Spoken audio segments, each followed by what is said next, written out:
Hi friends, কেমন আছো? আশা করি ভালো আছো, সুস্থ আছো। তো আজকে কোনো ব্লগ ভিডিও আমি দিচ্ছি না, তার কারণ হচ্ছে আজকে একটু ডাক্তারের বাড়ি গিয়েছিলাম। ডাক্তার বাড়ি বলতে রিপোর্ট করতে গেছিলাম। তো আমার আজকে 32 উইকের একটা রিপোর্ট হলো। তো সেই রিপোর্ট মোটামুটি যিনি করলেন বললেন ভালো, মানে ঠিকঠাকই আছে। তো এই রিপোর্টের জন্য একটু টেনশনে পড়ে গেছিলাম। ম্যাডামের সাথে যখন কথা বললাম, ম্যাডাম বললো যে কিছু রিপোর্ট করতে হবে, ব্লাড রিপোর্ট করতে হবে। তো ব্লাড দিলাম, ইউএসজি রিপোর্ট করলাম, তো অনেক কিছু করা হলো। এসেই যে এখন শুয়েছি।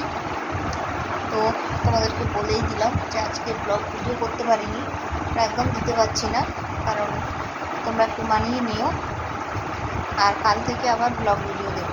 আর আমি বাড়ি চলে যাব, যেহেতু বাড়ি যাব, তো বাড়িতে আমার ব্লগ ভিডিও, বাড়ির ভিডিও তোমরা দেখতে পাবে। আর সবাই একটু পাশে থেকো। এই সময়টা বুঝতেই পারছো, মানসিক টেনশনে খুব কাটে আমরা যেহেতু বাইরে আছি। আর এই বাইরে থেকে কী বলবো, সব কিছু ঠিকঠাক রাখাটা হচ্ছে খুব জরুরি। তো বাড়ি চলে গেলে যাই হোক 2-5টা লোক পাবো, কোনো কিছু হলে বলার কেউ থাকবে, কিন্তু এখানে তো আমার সেটা নেই। তো এসে ওই জন্য শুয়ে পড়লাম। আর ভাবছি এরপর যাব আবার একটা জায়গা, সেটা হচ্ছে স্বাস্থ্যকেন্দ্র। সেখানে ওই একটা বই করে পোলিও কার্ডের মতো, বাচ্চার পোলিও ভ্যাকসিন সব কিছু এরপরে ওই বইয়ের মাধ্যমে হবে, প্লাস আমার ভ্যাকসিন হয়েছে, তো একটা বইতেই সব কিছু হবে। তো তার জন্য তো ওটা আবার যেতে হবে। তো ওই জন্য শুয়েছি, একটু রেস্ট নিয়ে নিই, মাঝখানে আবার ওখানে ছুটবো। আজকের দিনটা এইভাবেই কাটবে।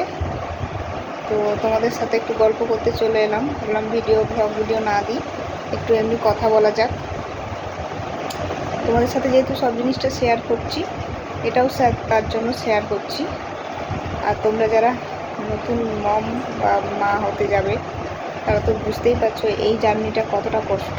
আমার ক্ষেত্রে অন্য কোনো কষ্ট ছিল না, শুধু হিমোগ্লোবিন লেভেলটা কম, ব্লাড লেভেলটা কম, এটাই আমার সমস্যা। তো আমার একটা প্রবলেম আছে, শারীরিক প্রবলেম, সেটা হচ্ছে আমার থ্যালাসেমিয়া ট্রেড ক্যারিয়ার, বুঝতে পারছো? তো তার জন্য ব্লাড 2 ইউনিট আমাকে নিতেও হলো। তো কার এরকম সমস্যা হচ্ছে একটু কমেন্টে আমাকে জানিও। সবার ক্ষেত্রে কিন্তু এটা সমস্যা হয় না, আমার ক্ষেত্রে হচ্ছে, কারণ আমার ওয়েটটাও কম ছিল আর ব্লাড লেভেলটাও কম ছিল। সচরাচর আমার 10 থাকে। চলো আজকে এখানেই রাখো।